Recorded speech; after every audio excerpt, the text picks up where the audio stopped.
Number 2 नुक्ता।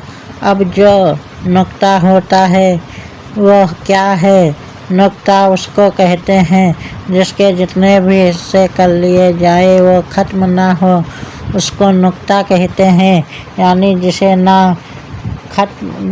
जिसे ख़त्म ना किया जा सके, जिसे काटा ना जा सके, उसे नुक्ता कहते हैं।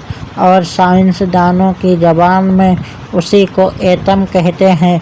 एक ऐसा जज कि जिसके हिस्से किए जाएं और वह फिर भी अपनी हैसियत रखते हों, उसको एटम कहते हैं।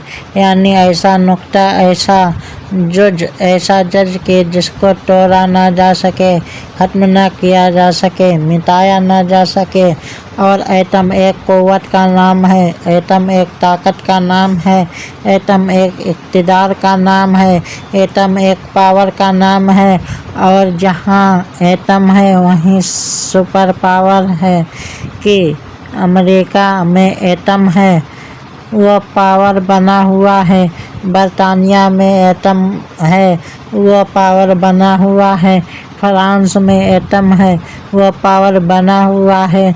जर्मन में एटम है, वह पावर बना हुआ है। चाइना में एटम है, वह पावर बना हुआ है। पाकिस्तान में एटम है, वह पावर बना हुआ है। हिंदुस्तान में एटम है, वह पावर बना हुआ है। यानी जहाँ एटम है वहाँ इक़्तिदार है, इख्तियार है, पावर है, क़ुव्वत है, जुर्अत है, हैरत है। हम देखते हैं कि एटम के आगे कुवैत झुका हुआ है, दुबई झुका हुआ है, सऊदीया झुका हुआ है। एटम के आगे ओमान झुका हुआ है, उर्दन झुका हुआ है, इराक़ झुका हुआ है, अबू जहबी झुका हुआ है। और एटम के आगे दुनिया झुकी हुई है। और अगर किसी भी मुसलमान में एटम बनाने का नारा बुलंद होता है तो वाशिंगटन हिलने लगता है। तमाम एटमी ताकतें हरकत में आ जाती हैं। अमेरिका को गुस्सा आने लगता है, बरतानिया को बुखार आने लगता है, फ्रांस को नागवार लगने लगता है, जर्मन को ऐतराज़ होने लगता है, चाइना को पसंद आने लगता है। सिर्फ इस वजह से कि उस मुसलमान मुल्क में एटम कहाँ से आ गया, तो फिर तमाम इकट्ठे होकर उस मुल्क को तबाह करने की प्लानिंग करने लगते हैं। यानी एटम बड़ी ताकत है कि जब चाहे किसी की आँखों में आँखें डाल ले।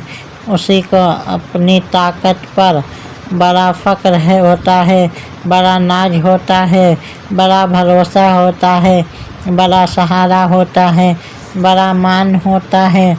यानी नतीजा ये निकला कि एटम एक नुक्ता है और नुक्ता एक एटम को कहते हैं। बस अब उस सारी गुफ्तगू में आपको नतीजा दे रहा हूँ कि मेरे मौला अली अलैहिस्सलाम फरमाते हैं कि वो बिस्मिल्लाह की बे का नुक्ता हूँ,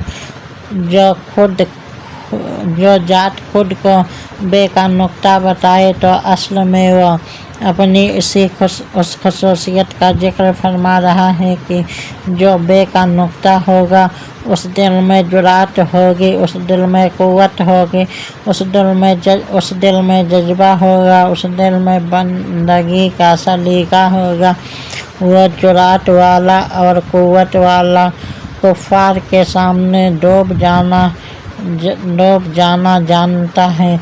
वह अपने सर को अल्लाह के सिवा किसी के आगे झुका नहीं आ सकता।